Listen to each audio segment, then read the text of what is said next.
Assalamualaikum warahmatullahi wabarakatuh. Perkenalkan, saya Diana Wansari dan rekan saya Fiska Puspitasari. Kami dari kelompok 11 akan mempresentasikan materi tentang perdagangan luar negeri, proteksi, dan globalisasi yang diampu oleh Bapak Roni Arpinto Adi, SE MPD. Oke, langsung saja. Yang pertama, pengertian perdagangan luar negeri. Jadi, apa sih itu perdagangan luar negeri? Nah, perdagangan luar negeri ini adalah sebuah perdagangan yang mencakup kegiatan ekspor dan impor, baik berupa barang atau jasa yang melampaui batas wilayah negara. Kemudian nomor 2, macam-macam kerjasama internasional.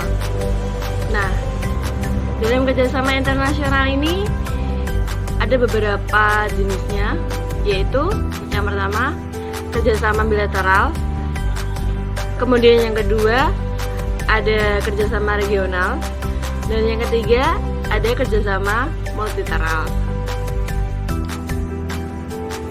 Selanjutnya nomor 3, teori perdagangan luar negeri. Dalam perdagangan luar negeri dibagi menjadi 5 teori, yaitu yang pertama teori keunggulan mutlak, yang kedua teori keunggulan komparatif, dan yang ketiga teori pandangan kaum merkantilisme. Lalu yang keempat teori permintaan timbal balik. Kemudian yang terakhir nomor 5, teori mazhab neoklasik. Nomor 4, proteksi. Apa sih itu proteksi? Proteksi adalah suatu kebijakan perdagangan luar negeri yang dilakukan suatu negara. Pada dasarnya, hal ini sangat menghambat kemasukan berbagai jenis barang impor dengan menggunakan berbagai alat untuk melaksanakan kebijakan perlindungan proteksi seperti pajak impor atau tarif. 5. Tujuan proteksi impor. Proteksi impor ini memiliki tujuan, yaitu 1. Mengatasi masalah deflasi dan pengangguran. 2. Mendorong perkembangan industri baru. 3. Untuk mendiversifikasi perekonomian. 4. Menghindari kemerosokan industri-industri tertentu. 5. Memperbaiki neraca pembayaran. 6. Menghindari dumping. 6. Globalisasi. Apa sih itu globalisasi? Jadi, globalisasi itu adalah suatu peningkatan dalam saling ketergantungan sesuai keadaan dan kegiatan ekonomi di antar berbagai negara. 7.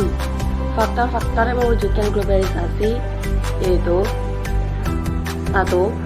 Perkembangan politik dunia. 2.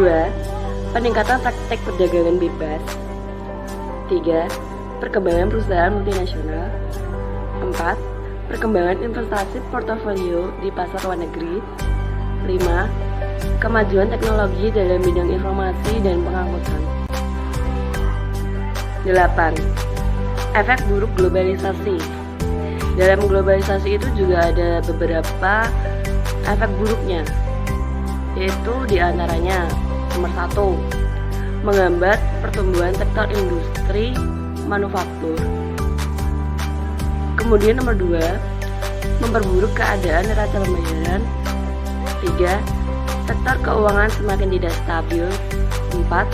Memperburuk prospek pertumbuhan ekonomi jangka panjang. 9. Contoh angka keuntungan perbanding dan perdagangan.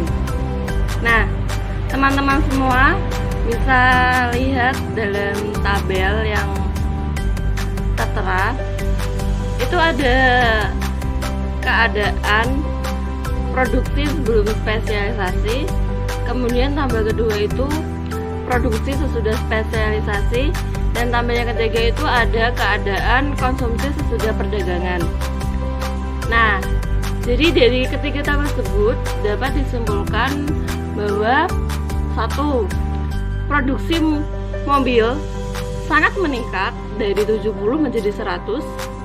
Kedua, negara Amerika Serikat menikmati keuntungan karena mobil dan TV yang diperolehnya itu melebihi jumlah yang dapat diproduksikan. Nomor 3, jumlah TV pada negara Jepang berkurang sebanyak 400,